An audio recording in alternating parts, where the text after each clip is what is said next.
আপনি কি কখনো ভেবে দেখেছেন কেন মধ্যপ্রাচ্যে গত ৮০ বছর ধরে যুদ্ধ থামছেই না, কিংবা কেন ইউক্রেনের এক টুকরো জমি নিয়ে রাশিয়ার মতো একটি পারমাণবিক শক্তিধর রাষ্ট্র পারমাণবিক যুদ্ধে লাগিয়ে দিচ্ছে? আবার যদি চিন্তা করেন শান্ত সমুদ্র দক্ষিণ চীন সাগর, সেটি মাঝে মধ্যেই পরাশক্তিগুলোর সাজোয়া নৌবহর এর মাধ্যমে উত্তাল হয়ে ওঠে। এসব প্রশ্নগুলোর উত্তর খুঁজতে গেলে আপনার মাথায় আরেকটি বড় প্রশ্ন এসে ধরা দিবে। এর উত্তর খুঁজে পাওয়া যাবে নিকোলাস স্পাইকম্যানের রিমল্যান্ড তত্ত্বের মধ্যে। আমরা আজকে এই প্রশ্নগুলোর উত্তর খুঁজব। এই প্রশ্নগুলোর উত্তর লুকিয়ে আছে একটি ভূ রাজনৈতিক তত্ত্বের মধ্যে। সেটি হচ্ছে অধ্যাপক নিকোলাস স্পাইকম্যানের রিমল্যান্ড থিওরি। তার ভাষায় বলতে গেলে, who controls the rimland rules Eurasia, who controls Eurasia controls the destinies of the world. অর্থাৎ যে রিমল্যান্ড শাসন করে, কিংবা যে এই যে সমুদ্র উপকূলবর্তী যে অঞ্চলগুলো রয়েছে ইউরোপ এবং রাশিয়ার, সে পুরো পৃথিবীর ভাগ্য নিয়ন্ত্রণ করবে কিংবা পৃথিবীর উপর ছড়ি ঘোরাতে পারবে। দ্বিতীয় বিশ্বযুদ্ধ যখন একেবারে চূড়ান্ত পর্যায়ে রয়েছে 1942 সালে, যখন জার্মানির নাৎসি বাহিনী একের পর এক তার পার্শ্ববর্তী দেশগুলো দখল করে নিচ্ছে, ঠিক সেই সময় নিকোলাস স্পাইকম্যান পৃথিবীর মানচিত্রের দিকে তাকিয়ে একটি ভবিষ্যৎবাণী করেছিলেন। তিনি বলেছিলেন, পৃথিবীর ভাগ্য নির্ধারিত হবে কোনো গহীন জঙ্গল কিংবা উত্তপ্ত মরুভূমিতে নয়, বরং পৃথিবীর ভাগ্য নির্ধারিত হবে এই যে স্থলভাগ এবং সমুদ্র অঞ্চল, তার মাঝে যেই সংযুক্ত যে অঞ্চলটি রয়েছে, যেটির নাম তিনি দিয়েছেন রিমল্যান্ড। তিনি বলছেন এই রিমল্যান্ডই আগামীর পৃথিবীর ভাগ্য নির্ধারণ করবে। কে পৃথিবীর ক্ষমতাধর রাষ্ট্র হবে সেটি নির্ধারিত হবে এই ব্যাটল গ্রাউন্ডে। স্পাইকম্যান রিমল্যান্ড বলতে নির্দেশ করেছেন মূলত ইউরোপ এবং এশিয়ার যে উপকূলবর্তী অঞ্চলগুলো রয়েছে, অর্থাৎ সমুদ্র সংলগ্ন যে অঞ্চলটি রয়েছে সেটিকেই তিনি রিমল্যান্ড বলেছেন। সেটি একেবারে ইউরোপ থেকে শুরু করে, অর্থাৎ পশ্চিম ইউরোপ, দক্ষিণ ইউরোপ থেকে শুরু করে তুরস্ক, আফগানিস্তান, মধ্যপ্রাচ্য, অর্থাৎ যেখানে ইরান রয়েছে, সৌদি আরব রয়েছে, ওমান, ইয়েমেন রয়েছে, কাতার, বাহরাইন যে দেশগুলো রয়েছে সেই অঞ্চল, আবার এদিকে রয়েছে ভারত, তার পাশে গিয়ে রয়েছে চায়না, অর্থাৎ একই সাথে দক্ষিণ এশিয়া, দক্ষিণ পূর্ব এশিয়া, এবং একেবারে উপরের দিকে গিয়ে আবার রয়েছে জাপান এবং কোরিয়া। এই পুরো যে অঞ্চলটি রয়েছে সমুদ্র সংলগ্ন, সেই অঞ্চলটিকেই তিনি বলছেন রিমল্যান্ড। এখন প্রশ্ন হলো, এই রিমল্যান্ডের কেন এত বেশি ক্ষমতা? এই রিমল্যান্ড কেন ব্যাটল গ্রাউন্ডে পরিণত হচ্ছে? কি তার গুণাবলী? সেটি আমরা এখন দেখার চেষ্টা করব। অর্থাৎ বর্তমান পৃথিবীর হটস্পটগুলো যদি আপনি লক্ষ্য করেন, অর্থাৎ বর্তমান পৃথিবীতে যেখানে যেখানে সংঘাত লেগে আছে, যুদ্ধ লেগে আছে, সেই অঞ্চলগুলো লক্ষ্য করে দেখবেন যে এই 83 বছর পূর্বে নিকোলাস স্পাইকম্যান যে মানচিত্রের কথা বলেছিলেন, পৃথিবীর ভাগ্য নিয়ন্ত্রণের যে মানচিত্রটি বলেছিলেন, অর্থাৎ রিমল্যান্ডের কথা বলেছিলেন, সেখানেই কিন্তু বর্তমানে সংঘাতগুলো লেগে আছে বা সংঘাতগুলো চলছে। নিকোলাস স্পাইকম্যান এই কথা বলে পুরো বিশ্বকে চমকে দিলেন, কারণ এর পূর্বে বিশ্বাস করা হতো হার্টল্যান্ড থিওরিতে। যেই তত্ত্বটি দিয়েছিল হ্যালফোর্ড ম্যাকাইন্ডার, তিনি বিশ্বাস করতেন পৃথিবীর ক্ষমতার যে উৎস সেটি মূলত হার্টল্যান্ডে রয়েছে কিংবা রাশিয়ার বিশাল ভূখণ্ডের মধ্যে রয়েছে। কিন্তু নিকোলাস স্পাইকম্যান এসে বললেন যে না, হার্টল্যান্ড কখনো পৃথিবীর ক্ষমতার উৎস হতে পারে না। এটি বড়জোর একটি জেলখানার মতো, কারণ এর উপরে রয়েছে আর্কটিক অঞ্চল, নিচের দিকে রয়েছে বড় বড় পাহাড়, অর্থাৎ এটি স্থলভাগ দিয়ে পুরোটাই বেষ্টিত। এটি হয়তো খুব সহজেই জয় করা যায় না, কিন্তু এটি জয় করে ফেললেও এখান থেকে বসে পুরো পৃথিবী নিয়ন্ত্রণ করা সম্ভব নয়। নিকোলাস স্পাইকম্যান বললেন, পুরো পৃথিবী যদি আপনি নিয়ন্ত্রণ করতে চান, পুরো পৃথিবীর উপর যদি আপনি ছড়ি ঘোরাতে চান, তাহলে আপনাকে দখল করতে হবে রিমল্যান্ড। অর্থাৎ রিমল্যান্ড যার কন্ট্রোলে থাকবে সেই হবে পুরো পৃথিবীর সবচেয়ে ক্ষমতাধর, কিংবা সেই হবে ক্ষমতার যেই লিস্ট সেটির উপরে, সেই হবে ব্যালেন্স অফ পাওয়ারের সবচেয়ে উপরের দিকে। এখন প্রশ্ন হলো, এই রিমল্যান্ড কেন এত বেশি গুরুত্বপূর্ণ? এর ভূ রাজনৈতিক গুরুত্বটা ঠিক কোথায়? প্রথমত, আপনি যদি মানচিত্রের দিকে লক্ষ্য করেন তাহলে দেখবেন এই যে রিমল্যান্ড অঞ্চলটির কথা আমরা বলছি, সেটিতে পুরো পৃথিবীর যত জনগণ রয়েছে তার 60 থেকে 65% মানুষ এই সমুদ্র উপকূলবর্তী রিমল্যান্ডে তারা বসবাস করে। অর্থাৎ আপনি যদি পৃথিবীর ক্ষমতাধর হইতে চান, পৃথিবীতে রাজ করতে চান, তাহলে অবশ্যই সিংহভাগ মানুষের উপর আপনার নিয়ন্ত্রণ থাকা চাই, এবং সেটির জন্য সবচেয়ে উপযুক্ত যে অঞ্চল সেটি হচ্ছে এই রিমল্যান্ড। দ্বিতীয়ত, পৃথিবীর মানচিত্রের দিকে যদি আপনি তাকান এবং রিমল্যান্ড ধরে যদি আপনি তাকাইতে থাকেন যে কোন দেশগুলো রিমল্যান্ডের মধ্যে পড়েছে, তাহলে দেখবেন পৃথিবীর যত খনিজ সম্পদ রয়েছে, বিশেষ করে তেল, গ্যাস কিংবা শিল্প কাঁচামাল যেগুলো রয়েছে, সেগুলোর সিংহভাগই রয়েছে এই রিমল্যান্ড অঞ্চলে, যার উৎকৃষ্ট উদাহরণ আপনি দেখতে পাবেন মধ্যপ্রাচ্যে। অর্থাৎ আপনি যদি রিমল্যান্ড আপনার নিয়ন্ত্রণে রাখতে পারেন, তাহলে পুরো পৃথিবীর তেল এবং গ্যাসের প্রায় 70% নিয়ন্ত্রণ আপনার হাতে থাকবে। তৃতীয়ত এবং সবচেয়ে গুরুত্বপূর্ণ যে পয়েন্টটি রয়েছে রিমল্যান্ডের ভূ রাজনৈতিক গুরুত্বের দিক থেকে, সেটি হচ্ছে এই রিমল্যান্ডগুলো এমন একটি অবস্থানে অবস্থিত যেটির একদিকে রয়েছে স্থলভাগ, অন্যদিকে রয়েছে জলভাগ অর্থাৎ সমুদ্র অঞ্চল। অর্থাৎ এই যে একটি উভচর অবস্থান, এটি এই রিমল্যান্ডকে অনেক বেশি শক্তিশালী করে তুলেছে। অর্থাৎ একটি রিমল্যান্ডের দেশ কিংবা রিমল্যান্ডে অবস্থান করে আপনি স্থল সীমানা দিয়ে আপনি যুদ্ধ করতে পারবেন, চাইলে আবার নৌ সীমানা দিয়ে বা সমুদ্র অঞ্চলেও যুদ্ধ করতে পারবেন। এই যে উভয় দিকে যুদ্ধ করার ক্ষমতা, এটি এই রিমল্যান্ড অঞ্চলের যে দেশ রয়েছে সেগুলোকে একটি অনন্য ক্ষমতা প্রদান করেছে।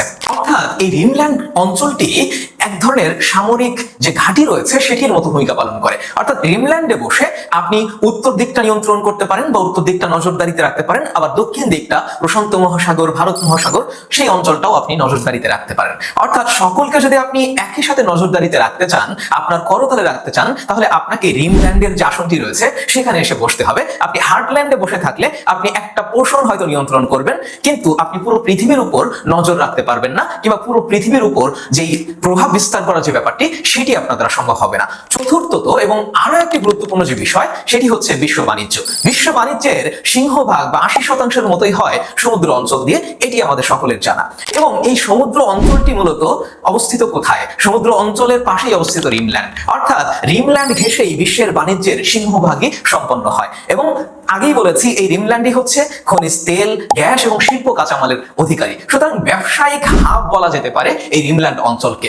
অর্থাৎ আপনি যখন রিমল্যান্ডের মালিক হবেন, রিমল্যান্ডে আপনার কর্তৃত্ব ঠিকঠাক থাকবে, তখন আপনি স্মুথলি ব্যবসা করতে পারবেন, অর্থনৈতিকভাবে অনেক বেশি সুবিধা গ্রহণ করতে পারবেন। কিন্তু আপনি যদি রিমল্যান্ড হাতছাড়া করেন, তাহলে এই কাজগুলো আপনি করতে পারবেন না, যেটির বাস্তব উদাহরণ কিন্তু একেবারে বর্তমানে আমরা দেখতে পাচ্ছি। আপনি খেয়াল করে দেখেছেন যে হরমুজ প্রণালী বন্ধ করার মাধ্যমে যুক্তরাষ্ট্রকে কিন্তু ইরান চাপের মধ্যে ফেলেছে। অর্থাৎ এই হরমুজ প্রণালী বা ইরান কিন্তু এই রিমল্যান্ডের একটি অঞ্চল। অর্থাৎ এই অঞ্চলটা যুক্তরাষ্ট্রের হাতের বাইরে চলে যাওয়া মানে যুক্তরাষ্ট্র এক ধরনের একটু শক্তিহীনতা বা একটি কার্ড, একটি ট্রাম্প কার্ড তার হাত থেকে চলে যাওয়া। এজন্যই কিন্তু এই যুদ্ধটি এখানে হচ্ছে। পঞ্চমত আরেকটি গুরুত্বপূর্ণ বিষয় হচ্ছে, এই যে রিমল্যান্ড অঞ্চলের কথা আমরা বলছি, এই রিমল্যান্ড আলটিমেটলি পূর্বের যে হার্টল্যান্ড থিওরির কথা বা রাশিয়ার কথা, বিশাল ভূখণ্ডের কথা আমরা বলছি, সেটিকে পুরোপুরিভাবে অবরুদ্ধ করে রাখার ক্ষমতা রাখে। সুতরাং আপনি তখনই ক্ষমতার বাস্তবায়ন বা ক্ষমতার এক্সারসাইজ করতে পারবেন যখন আপনি রিমল্যান্ডে থাকবেন, অন্যথায় আপনি ক্ষমতার যে এক্সারসাইজ সেটি আপনি করতে পারবেন না। এখন আসেন আমরা একটু ইতিহাসে ফিরে যাব। স্নায়ু যুদ্ধের সময় অর্থাৎ দ্বিতীয় বিশ্বযুদ্ধ যখন শেষ হলো, তখন যুক্তরাষ্ট্র কিন্তু এই যে নিকোলাস স্পাইকম্যানের যে রিমল্যান্ড তত্ত্ব, সেটির উপর বেশি ফোকাস করা শুরু করে। অর্থাৎ তারা বুঝতে পারে যে রিমল্যান্ড যদি আমরা দখল করতে না পারি, রিমল্যান্ড যদি আমাদের হাত থেকে সোভিয়েত ব্লকে বা সমাজতান্ত্রিক ব্লকে চলে যায়, রাশিয়ার হাতে চলে যায়, তাহলে আমাদের জন্য এটি বড় দুর্বলতার কারণ। সেই জন্য তারা কিন্তু কন্টেইনমেন্ট পলিসি হাতে নিল, অর্থাৎ অবরোধ নীতি হাতে নিল। এমন ভাবে তাদের সামরিক ঘাঁটিগুলো স্থাপন করা শুরু করলো এবং বিভিন্ন দেশগুলো দখলে নেওয়া বা নিজেদের করতলে আনার চেষ্টা করলো, যাতে করে হার্টল্যান্ডকে অবরুদ্ধ করে ফেলা যায় বা সোভিয়েত ইউনিয়ন কিংবা সমাজতান্ত্রিক যে আইডিওলজি রয়েছে সেটিকে অবরুদ্ধ করে ফেলা যায়। এবং তারই ফলশ্রুতিতে পরবর্তীতে গিয়ে আমরা দেখব 1949 সালে গিয়ে ইউরোপে যুক্তরাষ্ট্র ন্যাটো গঠন করলো, এশিয়ার দিকে এসে সিয়াটো গঠন করলো, মধ্যপ্রাচ্যে সেন্টো গঠন করলো। সবগুলোই কিন্তু সামরিক জোট হিসাবে তারা গঠন করেছে এবং তাদের উদ্দেশ্য ছিল এই যে রিমল্যান্ড অঞ্চল, সেটিতে তাদের দখলটাকে পাকাপোক্ত করা কিংবা দখলটাকে আরো বেশি সাস্টেইন করা। ঠিক একইভাবে আমরা আবার দেখতে পাবো অন্য যে পয়েন্টটি রয়েছে রিমল্যান্ডের ভূ রাজনৈতিক গুরুত্বের দিক থেকে, সেটি হচ্ছে এই রিমল্যান্ডগুলো এমন একটি অবস্থানে অবস্থিত যেটির প্রত্যেকটি প্রচেষ্টাই কিন্তু ছিল সেই রিমল্যান্ডকে রক্ষা করা কিংবা রিমল্যান্ডে নিজের আধিপত্যটাকে পাকাপোক্ত করার একটি প্রয়াস বা পাকাপোক্ত করারই এক ধরনের পরিকল্পনা। ইতিহাসের এই ঘটনাগুলো শোনার পরে আপনার কাছে হয়তো মনে হতে পারে যে রিমল্যান্ড থিওরি বোধহয় একটি অতীত ঘটনা, অর্থাৎ অতীতের ঘটনাগুলোকে মনে হয় রিমল্যান্ড থিওরি দিয়ে ব্যাখ্যা করা যায়, বর্তমানে হয়তো এটির কোনো অস্তিত্ব নেই। কিন্তু এটি ভেবে থাকলে আপনি ভুল।